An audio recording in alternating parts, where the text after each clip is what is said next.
அரசாங்கத்தில் மலாய்க்காரர்களின் அதிகாரத்தை மீட்டெடுப்போம் என கூறி மீண்டும் புறப்பட்டுள்ளார் 100 வயது முன்னாள் பிரதமர் துன் டாக்டர் மகாதீர் முஹம்மட்.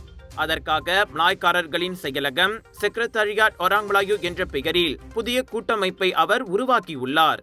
அதில் அம்னோ உறுப்பினர்களும் தாராளமாக வந்திணையலாம். அவர்களை கட்சிக்காரர்களாக பார்க்காமல் மலாய்க்காரர்களாக ஏற்றுக்கொள்வோம் என புத்ராஜயாவில் செய்தியாளர்களிடம் மகாதீர் பேசினார்.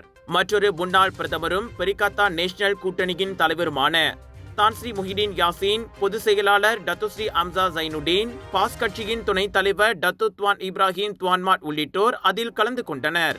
பெர்சத்து, பாஸ் ஆகிய கட்சிகளையும் உள்ளடக்கிய இந்த மெகா கூட்டணி ஓர் அரசியல் கூட்டணி அல்ல என மகாதீர் தெளிவுபடுத்தினார். அரசியல் மற்றும் பொருளாதாரத்தில் மலாய்க்காரர்களின் எதிர்காலத்தை காப்பாற்ற மலாய்க்காரர்களை ஒரே குடையின் கீழ் ஒன்றிணைப்பதே இம்முயற்சி என்றார் அவர். நடப்பு அரசாங்கத்தின் கீழ் மலாய்க்காரர்களின் அதிகாரம் ஆட்டம் கண்டுள்ளது. எதிர்த்து பேசினால் 3R சட்டம் பாய்கிறது. உண்மையை பேச மக்களுக்கு இங்கு சுதந்திரம் இல்லை.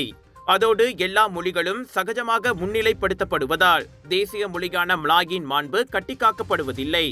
மலாய்க்காரர்களை பாதுகாக்க வேண்டிய அரசியலமைப்பு சட்டத்தின் கொள்கைகளும் கண்டுகொள்ளப்படுவதில்லை என மகாதீர் சரமாரியாக குற்றம் சாட்டினார். எனவே மலாய்க்காரர்கள் விழித்துக் கொள்ள வேண்டும். அதிகாரம் கையை விட்டு போவது அவர்களுக்கு புரிய வைக்கப்பட வேண்டும். அதைத்தான் இப்புதிய முன்னெடுப்பு செய்யவிருப்பதாக மகாதீர் தெரிவித்தார்.